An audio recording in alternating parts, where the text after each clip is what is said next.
Comenzando nuestro segmento de Síntesis Educación, dándole la bienvenida a Juana Díaz. ¿Cómo estás? Bien, ¿y tú? Bien, contenta. Qué bueno, hoy es miércoles. Hoy es miércoles. Mitad de semana y hablamos de educación aquí en Síntesis. Realmente un tema apasionante, el tema que trajiste hoy, Juanita, porque nos honra con su presencia la licenciada Rafaela Burgos. Ella es psicóloga clínica, terapeuta familiar y presidenta del Centro para el Desarrollo y la Interacción Constructiva, CEDIC. ¿Cómo le va? Muy bien, muy bien. ¿Cómo Un gusto estar aquí. Qué bueno tenerla con nosotros. Sabes, Marcela, que durante muchos años, yo creo que ya tenemos décadas en el país, en República Dominicana, en el mes de abril, se dedica a hablar, a realizar eventos para dar a conocer qué es el abuso infantil y todo lo que se está haciendo desde el Estado y diferentes instituciones no gubernamentales para frenar este país que cada vez más, aunque no se hable mucho de eso, cobra muchas víctimas. De hecho, estuve revisando algunos datos oficiales y las informaciones más recientes señalan que en República Dominicana aproximadamente tenemos un promedio de 6 niños y niñas que cada día reciben alguna agresión sexual. Es una cifra alarmante.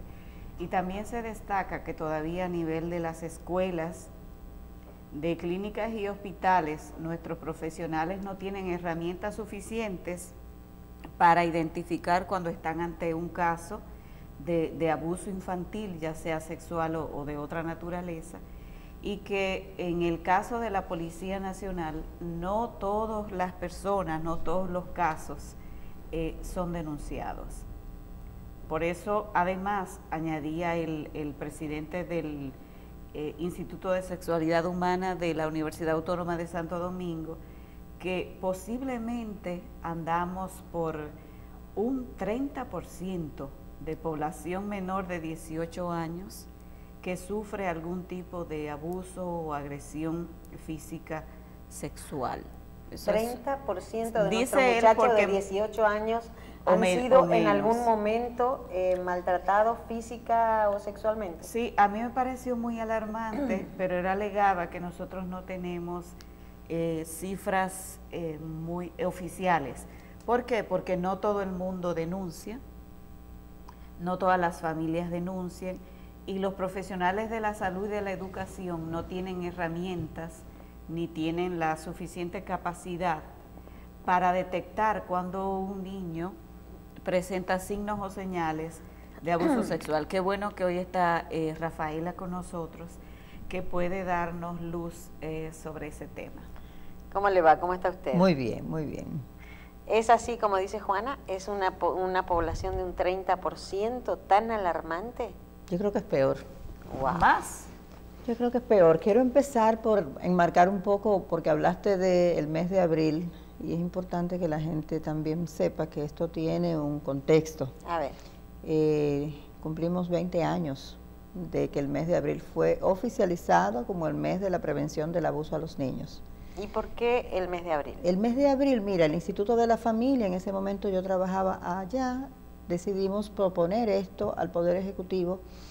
Elegimos el mes de abril porque teníamos años trabajando en el mes de abril en coordinación con otros países que también en abril celebran el día o la semana de prevención de abuso. Entonces había un vínculo, una interacción con esos procesos, y nosotros en el instituto hacíamos nuestra campaña hacia afuera, hacia la comunidad, en el mes de abril, sin que fuera oficial. Lo propusimos al Poder Ejecutivo y se consiguió.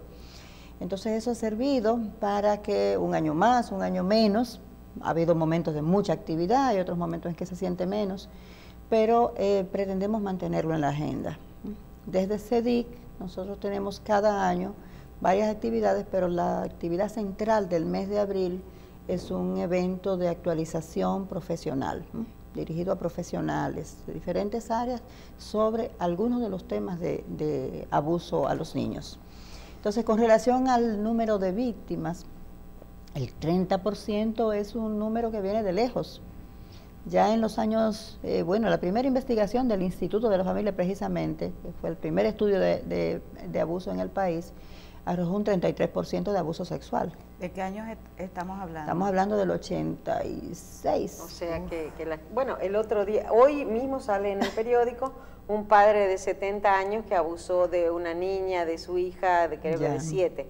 Pero en esta semana que yo reaccioné muy mal y estaba en la casa hablando con mis hijos, un padre que violó a todos sus hijos, pero incluido un bebé de 10 meses. Sí, sí, sí. O sea, qué placer, qué enfermedad tan grande puede tener una persona para hacer una cosa así.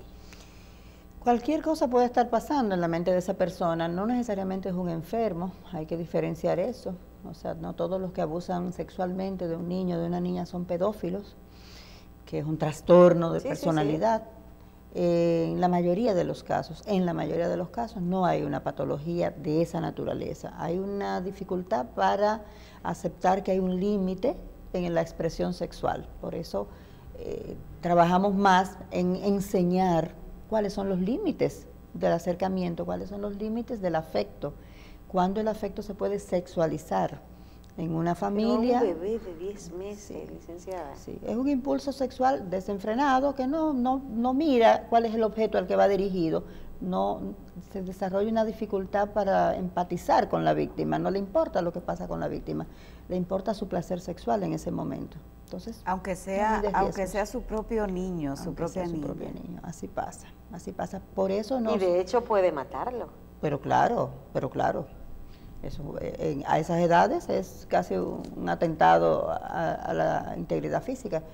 El tema aquí es que nos preocupa mucho cuando decimos que cualquiera puede ser un abusador sexual, porque quisiéramos pensar que son personas diferentes, enfermas. Normalmente es alguien cercano a la familia. Alguien de confianza, alguien en que la familia piensa que sus hijos están seguros, o un padre o una madre. No solamente los hombres abusan, es verdad que la mayor parte de los casos son agresores masculinos, pero también las mujeres abusan. Claro, eso es lo que se llama la zona gris del abuso sexual. Esa parte donde la mujer que está más, digamos, validada para cuidar, atender, dar afecto, bañar, vestir a los niños, también el tema sexual se mezcla y no se puede detectar, es más difícil, porque está enmarcado en el cuidado. Claro. Más fácil verlo cuando ocurre con un hombre.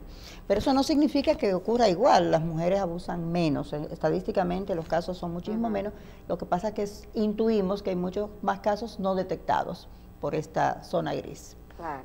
Entonces, Rafaela, ¿tú crees que cuando un padre, una madre, un tío está bañando, vistiendo a un niño, puede ser de 10 meses, de 5 o 7 años, pasa por su cabeza alguna idea loca de déjame probar, déjame tocar, a ver qué experimenta mi niño, o está pensando en satisfacerse a sí mismo? Puede pasar, no siempre va a pasar, puede pasar, pero hay personas que ese pensamiento lo ven como una locura, eso no se me puede ocurrir, y lo que se llama el tabú del incesto, que está insertado en la cultura, funciona. Y dice, no, pero esto es una locura que se me está ocurriendo, nada que ver. Lo bloquea y funciona. La fantasía no la podemos medir, pero podemos hacer que no se convierta en realidad. Y hay otras personas a las que a lo mejor le pasa la idea por la cabeza y no se controla, y da el paso porque está más orientado a obtener placer que a cuidar o a cumplir unas normas, o a mantener un autocontrol eficiente y adecuado. Entonces no lo hace, simplemente pasa. Hay otras razones, es decir, hay personas que en su manejo del estrés es malo, su manejo de las presiones, de las situaciones, y hay unas dificultades que a lo mejor no puede manejar efectivamente hacia donde tiene que manejarlas, y las orienta, se desvían hacia lo sexual. Entonces hay más riesgo. Cuando hay uso de alcohol, hay más riesgo porque baja un poco las inhibiciones. En una familia donde hay una crisis, donde la pareja tiene dificultades sexuales o de relación, el incesto padre-hija, en el rango del incesto, el incesto padre-hija es el más alto. Cuando hay problemas en la pareja. O padrastro-hija, ¿verdad? Exacto. ¿Qué problema eso de los padrastros? Y sobre todo en un país como el nuestro, donde hay tantas mujeres cabezas de familia que tienen distintas parejas y van cambiando de pareja y tienen hijos con este, hijos con el otro, hijos con el de más allá. Y luego esos padrastros que conviven en la casa, están con las hijas. ¿Es un problema serio eso también? Sí, es un problema serio, pero pasa también con los padres, así que... Con los padres biológicos. Exactamente. Así que y con el abuelo, y con el tío, y con el cuñado. Y con las madres, que decías algo que me dejó pensativa, de que no es solamente el hombre, la mujer también puede abusar sexualmente de su hija. ¿Eso pasa con los servicios también? Pasa, definitivamente pasa. La gente que uno confía y las deja en la casa para cuidar a los niños. Así es. Cualquiera puede ser. El asunto es que no estamos seguros, o sea, los niños deberían estar seguros en casa con la gente que lo quiere, pero eso no siempre es así. Y por eso es tan importante que estemos alerta. Comunicación. Sí, y observación de las señales. Sí. Precisamente este año, el evento que vamos a realizar, lo dedicamos a el efecto que tiene la respuesta social, la respuesta del medio sobre el abuso sexual. Ya no es que estemos hablando del abuso sexual y el daño que hace, que lo sabemos. Estamos hablando de qué pasa, qué papel juegan los demás, la sociedad, cuando eso está ocurriendo, la familia, la escuela, la comunidad, los medios de comunicación, cuando está ocurriendo el abuso, que a veces miramos para otro lado y dejamos que pase, que a veces estamos tan impactados por la posibilidad de que eso esté pasando que no queremos saberlo, que a veces el niño lo dice y no le creemos. Sí. Entonces el abuso continúa. Eso pasa con las mujeres cuando los niños, las niñas sobre todo, le dicen, mamá, papá tal cosa, o tu marido, o el padrastro, que sea, me está tocando, y que es verdad que las mujeres no creen, quieren bloquear eso para no perder a su pareja. No, mira, es que hay una cuestión muy complicada ahí, no es solamente para no perder a la pareja, no es algo racional que dice, si yo acepto esto, pierdo al marido, no. Esto es una cosa, es una dinámica psicológica. En muchos casos hay una mujer también sometida, porque en los casos donde ocurre el incesto, padre-hija o padrastro o hijastra, casi siempre hay una dinámica de violencia en la pareja, violencia psicológica sobre todo. Sí. Hay un hombre, un padre, un padrastro autoritario, directivo, controlador, que la mujer está sometida en muchos aspectos a esa autoridad. Entonces, es muy difícil para una mujer en esas condiciones defenderse a sí misma y defender a sus hijos. Claro. Hay una dinámica que atrapa, y hay involucra ese a todos. tipo de personalidad autoritaria que esconde otras cosas, ¿no? Sí, entonces esa manera de tratar a su pareja, de no te metas, no hables, no hagas, no subas, no bajes, también la prepara para poder tener éxito en este otro terreno, que sería violar. Entre otras cosas, lo domina todo, es decir, la madre puede quedar excluida de la protección de sus hijos y de su hija en particular, y el campo es libre para el agresor. El caso famoso donde finalmente murió la madre y los 3 niños,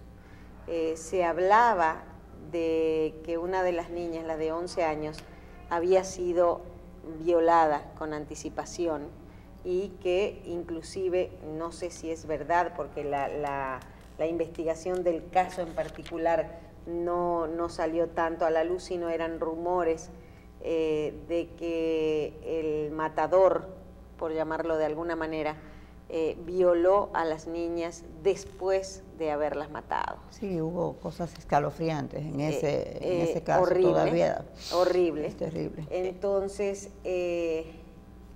¿qué persona? Vamos a hablar del otro lado ahora, del agresor, en este caso matador.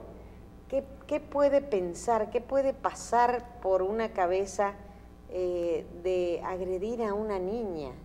Que no hay nada más los niños en general, tanto los varones como las niñas, no hay nada más dulce, más que nos dé ese instinto de proteger que un niño para tener la frialdad, no solamente de matarlo, de agredirlo sexualmente cuando esté en vida también. ¿Qué alarmas se nos deben prender para reconocer a una persona así? A veces no es tan fácil, no es tan fácil, por eso es tan importante que cada caso se trate de manera particular y no se generalice. Porque si no tenemos toda la información no podemos decir si hubo señales que no se vieron, si hubo descuido, no lo sé. Cada caso es particular y entonces no es justo generalizar si no tenemos, o sea, nunca tenemos toda la información, pero hablar en sentido general no es tan fácil. A veces hay señales que no vemos, a veces no es tan fácil ver las señales y otras veces pasa que, lo que decía ahorita, la dinámica es tan complicada, tan confusa, tan disfuncional, que están todos atrapados, los adultos estoy hablando, y no se puede tener la perspectiva que tendría que tenerse. Esa perspectiva de protección, pero primero de autoprotección, que me hace daño, que yo permito, que yo acepto. Hay momentos en que en esos procesos relacionales tan complicados, la gente no puede hacer eso. Entonces es importante ver cuáles son las circunstancias. Primero, el estado mental de esta persona, que estimo que están haciendo una evaluación o ya la han hecho. Y después, cuál era esa dinámica que se estaba dando allí para que las cosas llegaran a este punto. Rafaela, la gente tiende, no sé, tal vez por el impacto y por la gravedad del asunto, en sentido general la sociedad da más importancia a una violación sexual que a un caso de abuso. ¿Cómo podemos diferenciar cuando estamos ante una situación u otra? Porque declara la gente de la Policía Nacional que reciben más denuncias de violaciones sexuales que de abuso sexual. Claro, mira, es que la violación es un tipo de abuso. El abuso sexual es la sombrilla. Ese es el término global. Dentro del abuso sexual hay abuso sexual sin contacto físico, abuso sexual con contacto físico y abuso sexual con contacto físico violento.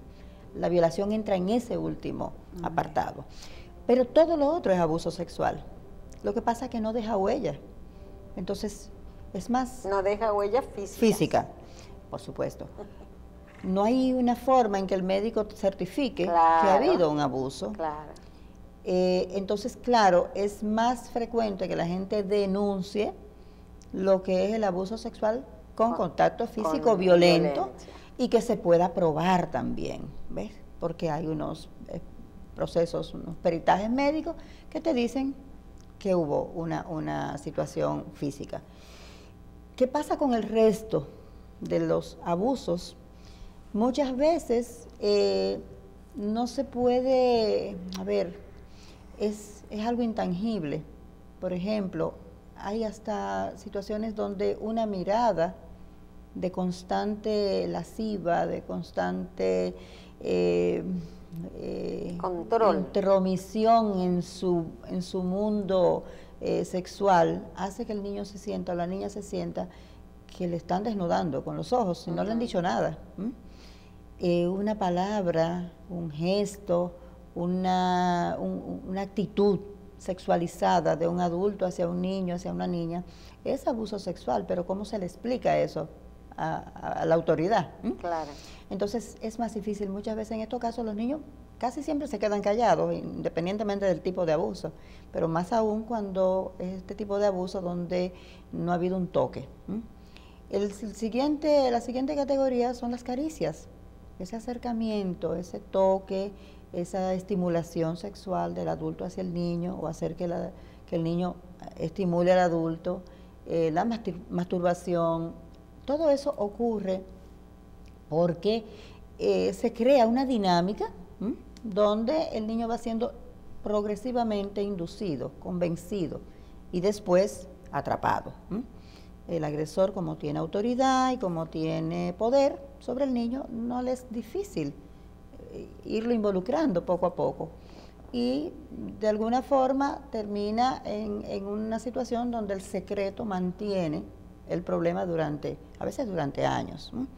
Entonces todos esos casos pasan y la mayoría de las veces no llegan a ninguna denuncia, no llegan a ser ni siquiera explicitados a veces ni en la familia. Muchas veces nos enteramos de que una persona ha vivido una situación como esa 20, 30, 40 años después en un consultorio. Yo conocí un caso increíble de un servicio que trabajaba de lunes a viernes en una casa, tenía 3 hijos, 2 muchachas y uno chiquito, que los dejaba durante la semana con el abuelo. Y supuestamente estaba todo bien, no pasaba nada. Una de las niñas, la segunda, se había puesto muy gorda, pero puede ser, ella no entendía, no sabía qué pasaba. Hasta que en un momento el pequeño, que no tendría más de 4 o 5 años, hizo un comentario, que el abuelo venía a buscar a fulanita todas las noches y se la llevaba. Y eso prendió una luz de alarma en esta mujer que no podía creer.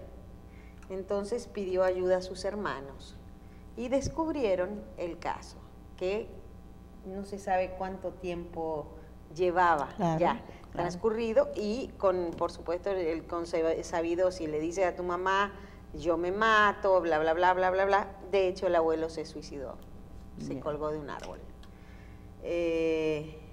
Pero cosas que pasan en el patio de nuestra casa, que no solamente pasan en las películas. No, y te pasan en la habitación de al lado.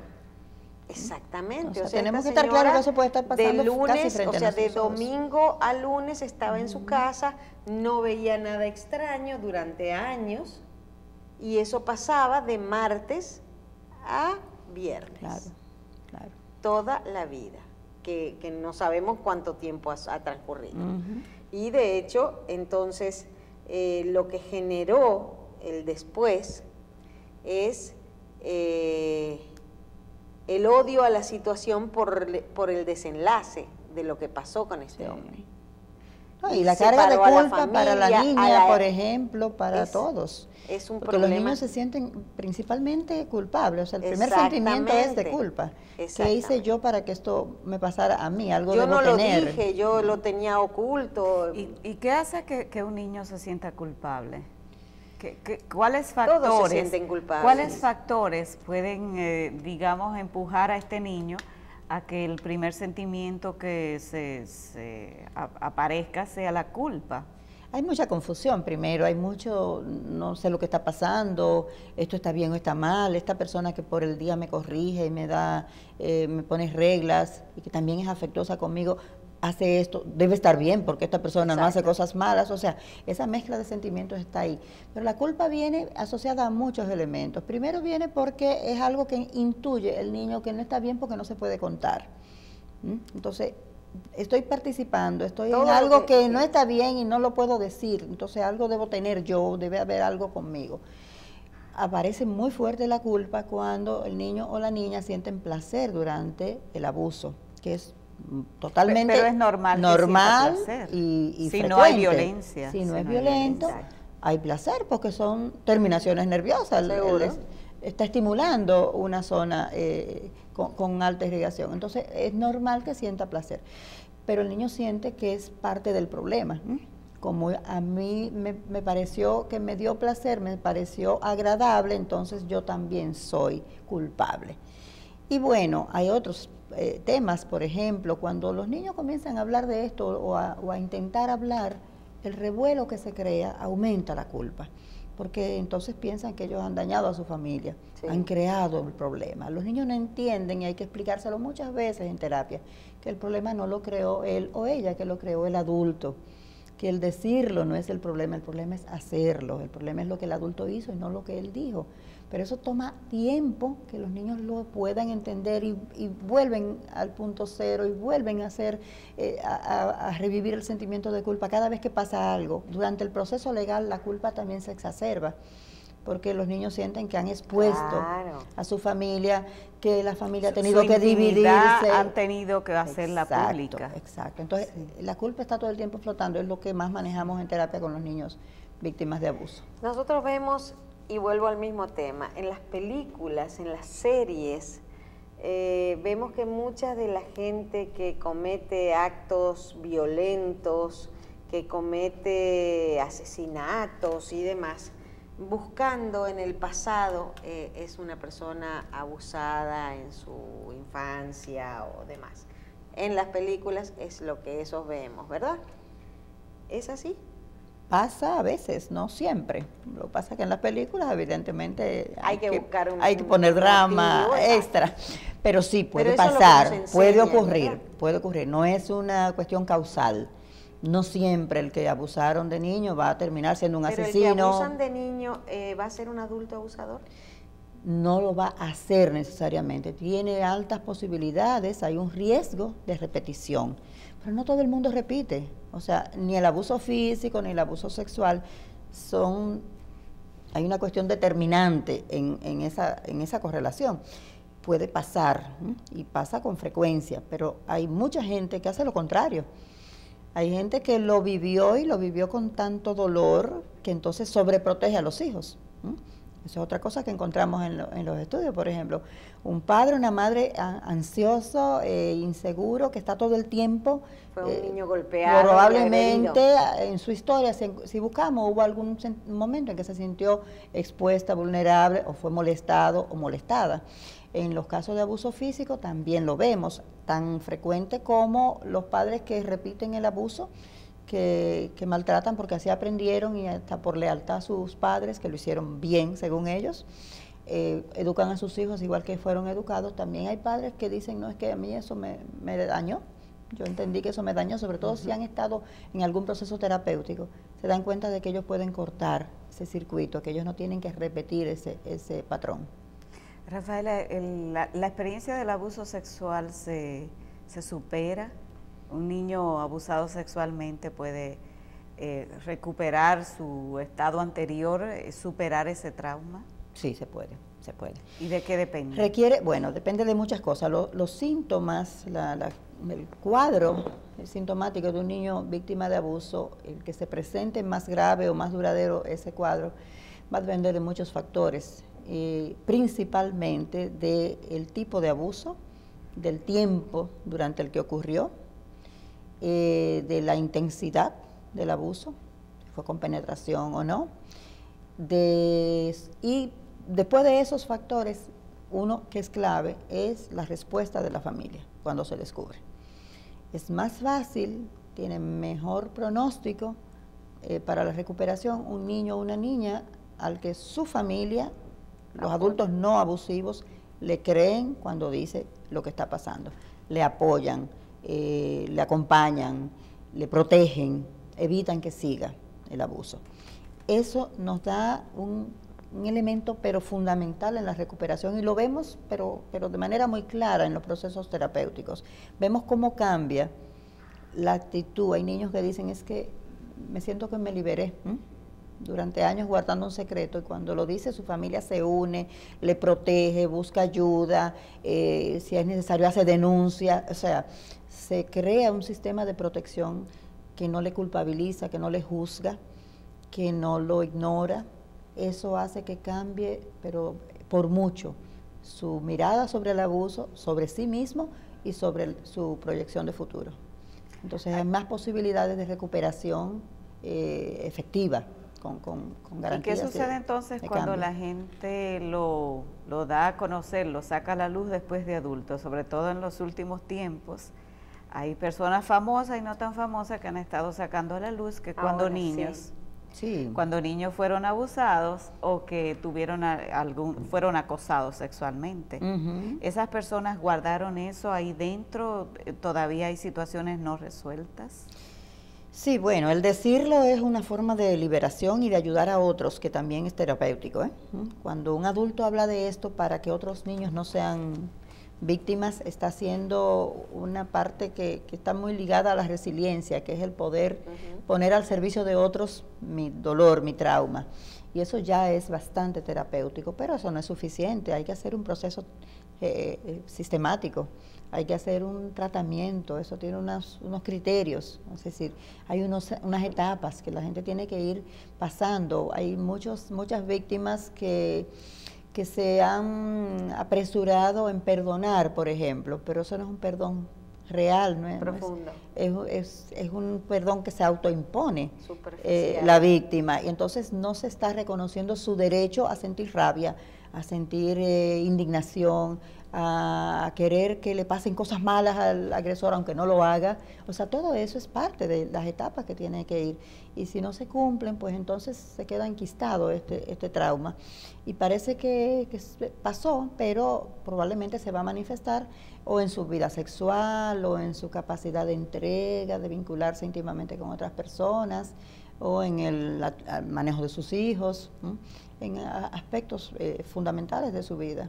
Entonces hay que hacer un proceso terapéutico, decirlo tiene un valor, pero no es un tratamiento, digamos, que cumple con todos los criterios, no es un proceso terapéutico. Es difícil, ¿eh? Sí, pero sabemos que no todo el mundo tiene acceso a un terapeuta. Sí. De hecho, todavía en la atención primaria, y me corriges, no está contemplado que la atención psicológica sea tan importante como la de un internista, la de un cardiólogo. Todavía la salud mental sigue siendo un poco Exacto. relegada, sí. Hay servicios, pero no lo suficientes. Hay mucha gente que la ve como un lujo. Sí. Sí, hay servicios, pero no son psicología suficientes. Es opcional para gente que tiene cierto nivel económico, que puede pagar una cosa. Sin embargo, los servicios de atención en salud mental accesibles a la población general de menos ingresos viven llenos. O sea, eso no es para la gente que puede pagar y que pone, digamos, eso como una cosa extra, no. Eso quiere decir que entonces hemos mejorado bastante. Claro, pero no son suficientes. Hay mucha más demanda que la oferta de servicios a esa población. Tenemos que aumentar. Yo pienso que en las comunidades tiene que haber consultorios de base, comunitarios, donde la gente pueda tener acceso al servicio de salud mental. Porque no es solamente para atender las situaciones ya instaladas, es para prevenir también. Para prevenir, sobre todo. Y ya en los últimos minutos de la entrevista, porque increíble, pero se va el tiempo rápido. Muy rápido. ¿Qué hacer nosotros como padres, como educadores, porque también esa parte es importante, que se involucren en esto, de detectar, de ayudar, de observar? Pero ¿qué hacer nosotros como padres o educadores o como adultos para evitar que esos niños permitan que se abuse con ellos? ¿Hay alguna manera? Bueno, los niños no se pueden defender en su totalidad. Los adultos somos los responsables de proteger, de ver, de poner las condiciones óptimas para que estén seguros. No le podemos dejar esa responsabilidad a los niños, pero sí pueden ayudar en algunas circunstancias. Y los niños solamente pueden ayudar si los alertamos. Exacto. Si les damos insumos, información que ellos puedan manejar en momentos claves. Nada que te haga sentir incómodo. Por ejemplo, venga de quien venga. A veces le decimos, no te vayas con un extraño, pero los que abusan no son los extraños. Son los conocidos, los que están al lado o dentro de la casa. Mi papá no nos dejaba sentarnos ni en las piernas de un tío. Claro. Pero ahí hay un elemento cultural, y voy a entrar un paréntesis aquí. Esta cultura, yo digo que es muy permisiva para el abuso sexual, porque creen que tener buenos modales es que te obligan desde niño a saludar. Claro, a dar un beso. A dar un beso. Porque saludar es una cosa, y dar un beso a la tía o al tío. Sentarte, sentarte en las piernas. Papá y mamá que te van tocando a la niña desde que ya está echando senos, mira cómo perrea, tiene 2 años y ya está perreando. Y lo aplauden. Y lo aplauden. Y la suben a la mesa. Sexualizamos la suben imagen a la mesa para niños. que baile. Y así no es. Eso no es un niño. Así es.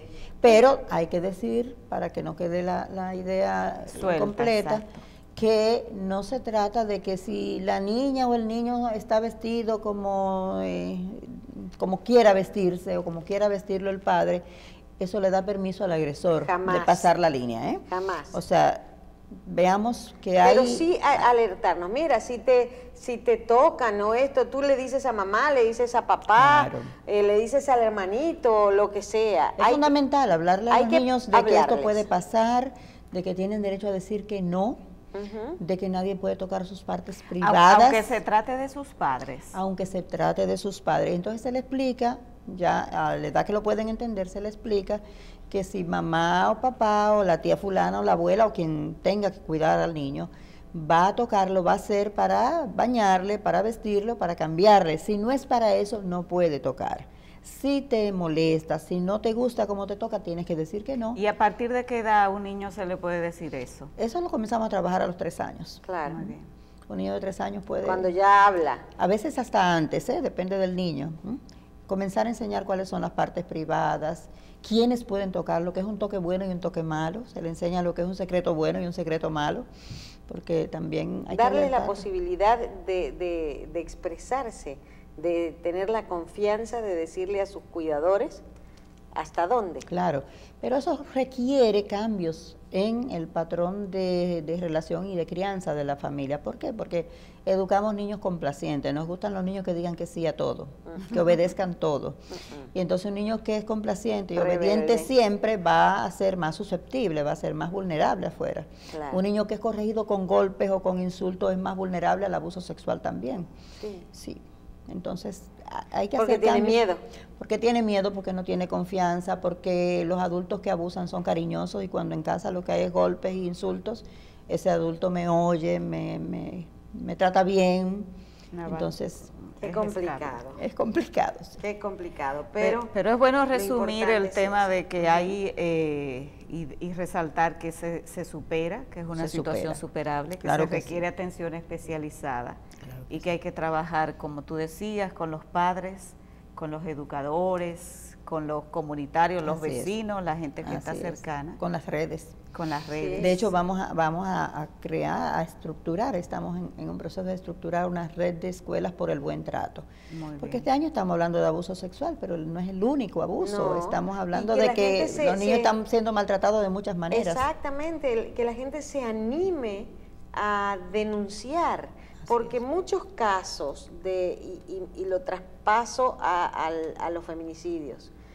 Si los vecinos en algún momento hubieran dicho, mire, 911, aquí hay un señor que está golpeando a la esposa, Así es. ya hubiera estado preso y Así quizás es. no se llega a una Así desgracia. Pero también podemos hacer lo mismo cuando una mamá golpea Sí, se puede innecesariamente. y se debe. El otro día yo vi un video espantoso de un niño como de 3 años que la nana la filmó a la madre, la grabó y la denunció. De los insultos, los golpes, de agarrarlo por un brazo y arrastrarlo en la escalera y bla, bla, bla, que perdió la tenencia del niño. No era en este país, pero la madre perdió la tenencia del niño gracias a que la empleada doméstica que tenía grabó la situación que sucedía cuando esa señora llegaba del trabajo y el niño lloraba. Que eso es lo que hay que hacer. Eso es lo que hay que hacer. Atreverse a intervenir, atreverse a denunciar. Esa actitud indiferente no El no está te ayudando, metas. no está ayudando. Ujú. Aunque no esté pasándome directamente a mí, está Claro. pasándole a un niño y mi responsabilidad es proteger, Seguramente. es intervenir o hacer algo lo que está en mis manos. Yo no puedo cambiar las cosas, yo no puedo aplicar la ley, pero yo puedo denunciar. Ya, aquí O yo hubo puedo un hablar caso con esa familia en otro de una momento. abuela, ¿verdad? Así Que la es. denunciaron, una abuela que la denunciaron, Sí, hay que varios golpeaba casos. a los niños. Hay varios Bueno, casos. se nos acabó el tiempo, licenciada, qué Lamentablemente. problema tan serio. Siempre es así. Juana, muchísimas gracias por haber traído a la licenciada Rafaela Burgos aquí. Y gracias a ella por venir. Un gusto. Realmente, un placer tenerla aquí. Nos vemos el miércoles que viene. Así será. Dice la gente que nos gusta mucho el segmento de síntesis educación, ¿eh? Qué bueno. Quizás sea el que más se ve.